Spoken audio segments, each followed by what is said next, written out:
तो वहीं बिहार में चुनाव की तारीखों की घोषणा के साथ ही सभी राजनीतिक पार्टियों में हलचल तेज हो गई है। बिहार में इस बार 2 चरणों में चुनाव होने वाले हैं। 6 और 11 नवंबर को वोटिंग होगी और 14 नवंबर को रुझान साफ हो जाएंगे कि आखिर में बिहार की सत्ता की चाबी किसके हाथ लगेगी। राज्य में 2 बड़े बड़े गठबंधन हैं। दोनों ही गठबंधन में सीट शेयरिंग को लेकर खींचतान जारी है। महागठबंधन में आरजेडी और कांग्रेस के बीच जमकर तनातनी चल रही है और चुनावों की घोषणा के बाद भी आखिर दोनों के बीच क्या ऐसे मुद्दे हैं जिस पर सहमति नहीं बन पा रही है। वहीं जनसुराज की चुनावी मैदान में एंट्री से सत्ता पक्ष का खेल बिगड़ सकता है या एनडीए की सौगातों पर जनता भरोसा जताएगी। इस बारे में लगातार हम आपको जानकारी देंगे और इस बारे में जानकारी के लिए हमारे संवाददाता चंदन कुमार चंचल हमारे साथ जुड़ गए हैं लाइव पटना से।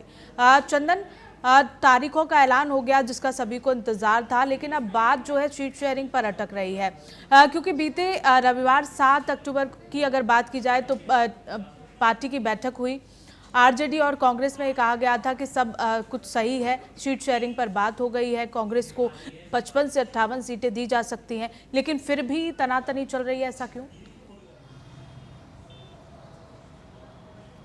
बिल्कुल पूनम, आपको बता दें कि तमाम राजनीतिक दल के अंदर राजनीतिक जो खींचतान है सीट शेयरिंग को लेकर के वो शुरू हो गया है। वो चाहे महागठबंधन की बात करें चाहे एनडीए की बात करें, सभी के अंदर जो खींचतान है वो शुरू है। महागठबंधन की बात करें तो कांग्रेस ने जिस तरह से 70 सीटों को मांग पर जिस तरह से अटके हुए हैं और जिस तरह से लगातार कह रहे हैं कि देखिए 70 सीट से अधिक मिलेगा, हमको सीट चाहिए, उसको लेकर के पेच जो है फंसा हुआ है। आपने देखा होगा पूनम की जिस तरह से लगातार बिहार विधानसभा चुनाव की जब डेट की घोषणा की बात जैसे जैसे नज़दीक आ रही थी, तानातनी जो था वो काफ़ी तेज था।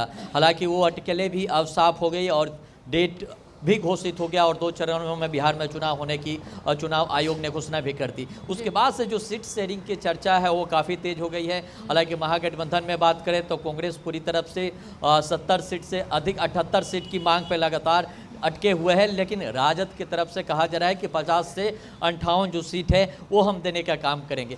तो देखने वाली बात होगी कि देखिए अब तो ये साफ हो चुका है, अब सीट शेयरिंग पर ही जो पेच है वो फंसा हुआ है। लेकिन आप देख सकते हैं अभी हम पटना में, और पटना में हमने सुबह में भी देखा कि तमाम जो पार्टी कार्यालय है वो चाहे एनडीए के हो, एनडीए के बीजेपी के हो या जदयू का हो या उनके अन्य दल के छोटे छोटे जो पार्टियां हैं उनके पार्टी कार्यालय की बात करें, तमाम जो पार्टी कार्यालय हैं नेता का आना शुरू हो गया है। नेताओं का जमावड़ा जो है पार्टी कार्यालय के बाहर होने लगा है।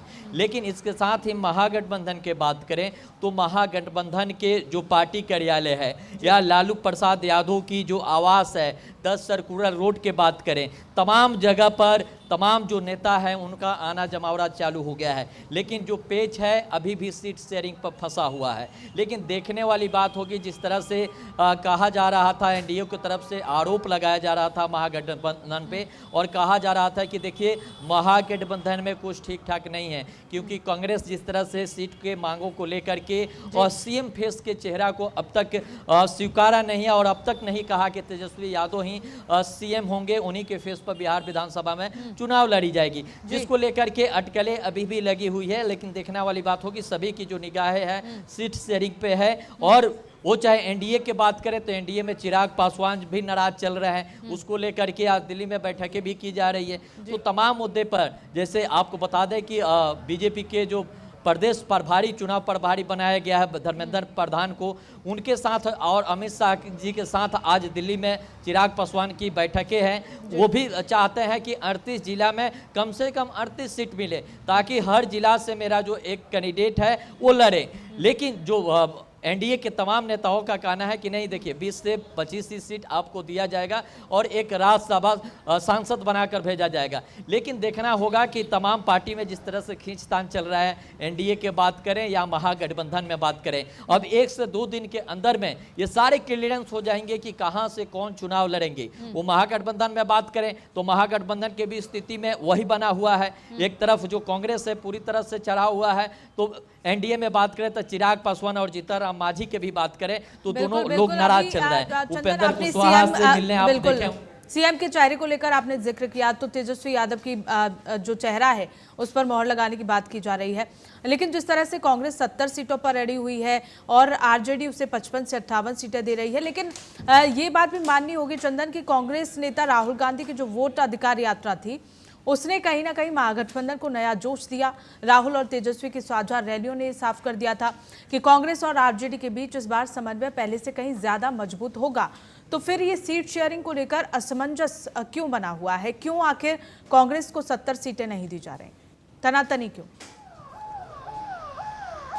बिल्कुल पूनम, आपको बता दें जो खींचतान की राजनीति हो रही है और खींचतान के जिस तरह से परिस्थितियां बनी हैं, इसके पीछे की वजह जानने की कोशिश करेंगे। हम विस्तार से 1 मिनट इस पर बताने की आपको कोशिश करेंगे। देखिए, कहा जाता है कि बिहार में एक बड़ी पार्टी के रूप में देखा जाता है राष्ट्रीय जनता दल को, लेकिन राजद ये नहीं चाहती है कि देखिए राजद के चेहरे पर ही कांग्रेस बिहार में चुनाव लड़ती है। ये हमेशा राजद के नेताओं ने जताने के काम किया है। उसको लेकर आप देखेंगे जब वोटर अधिकार यात्रा निकाली गई थी राहुल गांधी को, उसमें ये दिखाने को कोशिश किया है और एनडीए के नेताओं के तरफ से ट्वीट करने की कोशिश किया है कि देखिए लगातार बिहार के सबसे बड़े पार्टी होने के दावा करने वाले राष्ट्रीय जनता दल आज कांग्रेस के पीछे पीछे चल रही है। उसको दिखाने के लिए उस बात को देख करके तेजस्वी यादव आप देखे होंगे कि 5 दिवसीय यात्रा निकाले थे, बिहार अधिकार यात्रा।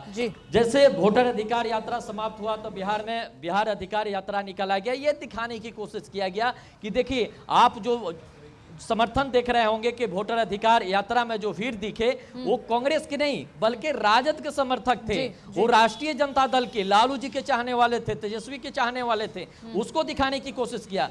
उसके बाद जैसे बिहार अधिकार यात्रा निकाला गया, उसमें भी दिखाने की कोशिश किया गया कि देखिए जो भीड़ था आज भी राजद के साथ है। तो उसी को लेकर के आज सीट शेयरिंग पर जिस तरह से चर्चा हो रहा है और खींचतान की स्थिति बना हुआ है, वो सारी चीज वही है। राजद दिखाने की कोशिश करे कि आपकी अस्तित्व देखिए कुछ नहीं है, हमारे चेहरे पे ही आप चुनाव लड़ रहे हैं, तो मेरे हिसाब से आपको रहना होगा और जितना दे रहे हैं उसी हिसाब से आपको रहना। उसी को लेकर के जो खींचतान की स्थिति है, बिल्कुल जाहिर सी बात है, क्योंकि चंदन लगातार ही जो राष्ट्रीय जनता दल है वो बड़े भाई के रूप में बिहार में हमेशा अपने आप को आगे रखता हुआ नजर आया है, चाहे वो वोटर अधिकार यात्रा हो, चाहे वो बिहार अधिकार यात्रा हो। जिस तरह से आपने जिक्र किया कि वोटर अधिकार यात्रा के बाद जिस तरह से तेजस्वी यादव ने बिहार अधिकार यात्रा निकाली, तो कहीं ना कहीं ये दिखाने की कोशिश की कि कांग्रेस के बिना जो राष्ट्रीय जनता दल की जो क्षमता है, जो समर्थन है जनता का, उनको पूरी तरह से मिल रहा है।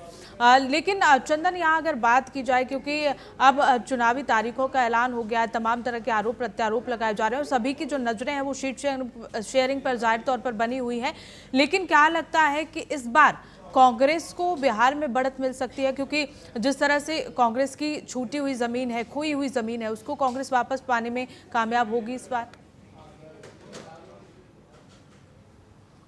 बिल्कुल आपको बता दें पूनम कि देखिए कांग्रेस की जो अस्तित्व था, कांग्रेस की जिस तरह से कहा जाता था कि बिहार से उसकी कोई जनाधार नहीं है, बिहार से उसकी अस्तित्व धीरे धीरे मिटते जा रहा है, लेकिन कांग्रेस ने जिस तरह से फिर एक बार एक्टिव मोड में है और जिस तरह से अपना वर्चस्व दिखाने के बिहार में काम किया, वो साफ तौर पर कहा जा सकता है कि इस बार उसके सीट में बढ़त आएगा। इसके पीछे की वजह बता दें आपको, तो इसके पीछे की वजह है प्रशांत किशोर यानी जनसुराज। जनसुराज जो वोट है वो तमाम एनडीए के वोट है उसको काटने के काम करें, उसकी जो बढ़त है वो महागठबंधन को मिल सकता है। किस तरह से लगातार आप देखे होंगे पूनम कि जिस तरह से प्रशांत किशोर लगातार सत्ता दल पे हावी है और जिस तरह से लगातार एक से एक बड़े नेताओं के पोल खोलते हुए नजर आ रहे हैं। बिल्कुल चंदन, देखने वाली बात होगी कि आखिर ये तस्वीर कब तक साफ हो पाती है सीट शेयरिंग को लेकर। बहुत बहुत शुक्रिया आपका हमारे साथ जुड़ने के लिए, तमाम जानकारी देने के लिए।